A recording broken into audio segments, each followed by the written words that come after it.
What's going on, everybody? Andrew Champagne here, and before we get started, I'd just like to say thank you for taking the time to check out my YouTube channel and some of the first few videos that I've produced. This is a passion project that I've been kicking around in my head for months now, and some of the feedback that I've gotten to this point has been incredibly positive. So again, if you've taken the time to check out some of my stuff, know that I really appreciate it. If you'd like, you can subscribe to the channel and never miss a video. I am also accepting emails and inquiries as far as sponsorships are concerned. I'm more than willing to do that. If you're interested, my Twitter DMs are open. You can reach me at Andrew Champagne. I'm an easy guy to get in touch with, and I respond to everything that comes in. My most notable video to this point has been that vlog from the Big Fresno Fair. That was a lot of fun. Unfortunately, I can't go to racetracks every day or even every week. However, I've got some ideas as far as engaging content that could potentially help you as far as being a more informed horse player, being more confident in your wagers, etc. To start off with, I'm going to give you a couple of angles that have really helped me in the past. The first principle that I will go into, I am at this point outright stealing from one of the best horse players to ever do it, that being New York Circuit legend Harvey.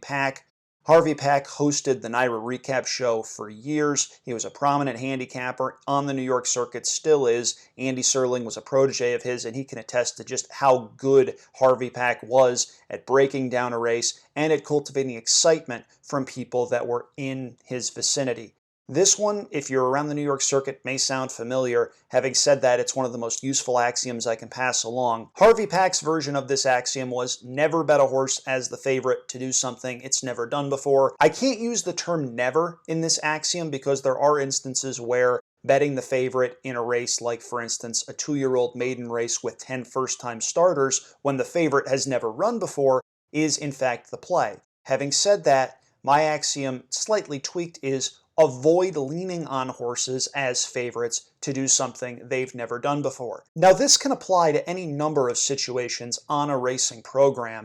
In every race there is a favorite, and many times that favorite could be doing something it's never done before, whether that's a jump in class, a change in surface, stretching out in distance, changing conditions in some other way, shape, or form, going first off the claim for a trainer whose first off the claim numbers aren't all that special. I mean, just looking back, there have been some very prominent examples of when favorites are trying something they've never done before. For instance, an older mare going up against boys on dirt for the first time. Zenyatta, it's flying, Blame trying to hold on, Blame, and Zenyatta, the lane has won it ahead.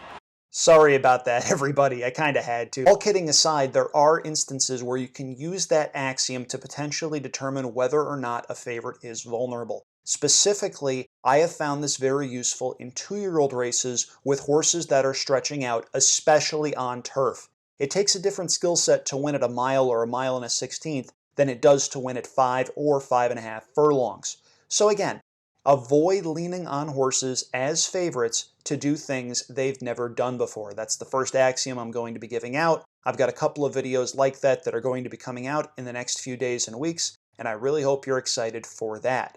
Also, I am always looking for co-hosts, or as I call them, co-conspirators, for videos on this channel. My initial outreach efforts so far, gotta tell you, they haven't gone so well.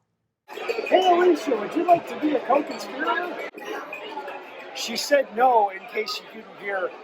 We'll work on her. Do something funny. If you're interested in potentially being a co-host, or again, as I call it, a co-conspirator, DM me on Twitter at Andrew Champagne with any ideas you've got. I'm always interested in listening to what people who like viewing my content have to say and what they can potentially contribute in order to make horse racing fans, better handicappers, and ones that are more likely to spread the gospel about this great game to those that they know. Again, thank you very much for taking the time to check out my YouTube channel and some of the videos I've done to this point. There's a lot more to come, so stay tuned.